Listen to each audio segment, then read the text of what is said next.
Imagine a race where the race car never touches pavement at all. No tires, no tracks, just a pilot, a frame of carbon fiber, and enough thrust to lift a person straight into the air. No need to imagine any longer. The Jetson Air Games just made it real. So today we're using the Jetson Air Games as our starting line, because once you understand the physics behind keeping these vehicles airborne, you'll realize just how astonishing this racing really is. But there's one breakthrough that these races could really help develop that could change personal transportation forever. Let's dive in. I'm Ben, this is Physics or Bust. These electric flying machines aren't just drifting through the air.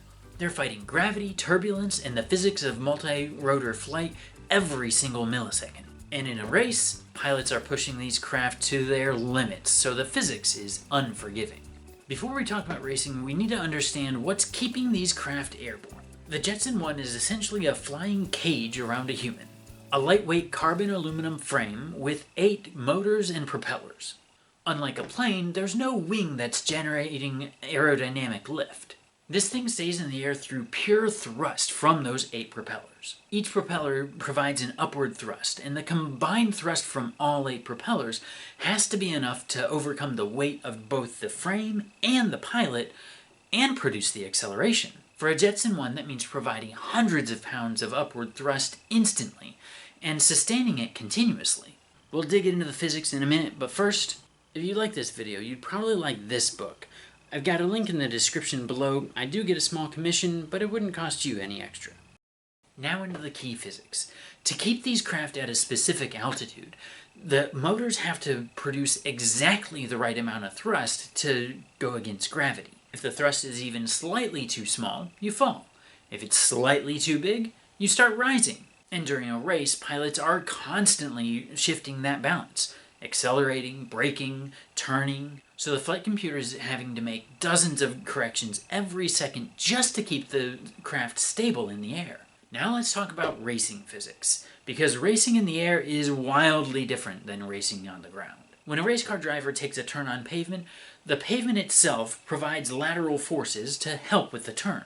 To make a hard turn, the Jetson has to tilt, and tilting shoves some of that thrust that would be upward thrust to the side. Its grip is entirely based on vectoring thrust in order to counteract the sideways forces and momentum trying to flip the car when it tries to make a turn. More tilt means a faster turn, but it also means less thrust actually keeping you off the ground, so you can end up losing altitude.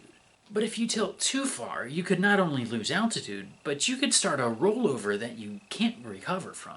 It's the same inverted pendulum instability that makes some quadcopters naturally unstable. The only thing keeping these flying race cars level is the flight computer sending micro adjustments to all 8 rotors hundreds of times per second. That's why racing at a height of only 10 to 15 meters off the ground is so dangerous. At that height, there's no time to recover from a bad turn. I'd like to know, how many of you would give a Jetson 1 a spin if given the opportunity? Type "I'm in" or "I'm out" in the comments below to let me know. The biggest thing that makes the racing possible is stability control. When you see someone flying a Jetson 1, you're not just seeing raw human skill. You're seeing a partnership between human reflexes and automated stabilization. The onboard computer is processing data from accelerometers, gyroscopes, altitude sensors, GPS, all to keep it level. Humans give the overall direction, the computer handles the hundreds of corrections.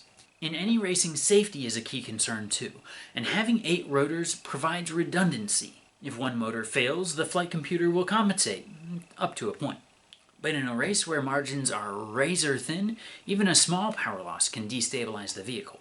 And yes, the craft has a ballistic parachute, but a parachute has a minimum deployment altitude. In low altitude racing, there just isn't enough room for a parachute to do anything if something catastrophic happens. That's one of the reasons engineers consider racing the harshest possible test environment. Now, if you've ever flown a drone, you know the next part. Hovering burns battery fast. That's because hovering isn't efficient. For the Jetson, all 8 motors are having to fight against gravity when you hover. Add racing on top of that, and the energy demand spikes even higher. Every acceleration, every turn, every altitude change pushes the limits of the batteries and their rotors to their limits. During these races, peak power draw can hit values that you normally wouldn't see except under emergency maneuvers. This is why the Jetson 1 only flies for about 20 minutes. Not because the batteries are bad, but because the physics of vertical flight are energy hungry.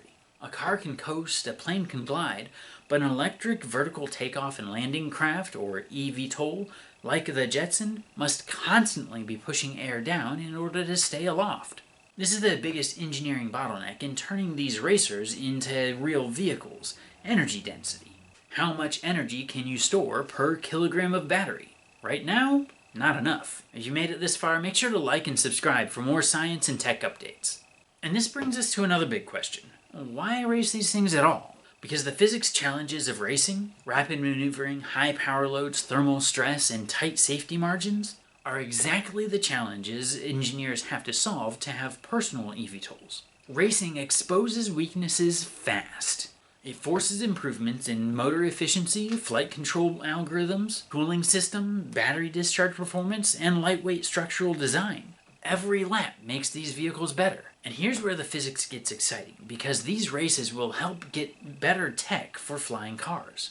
If battery technology can get another big jump where we get a significant increase in energy density without adding more weight, then everything changes.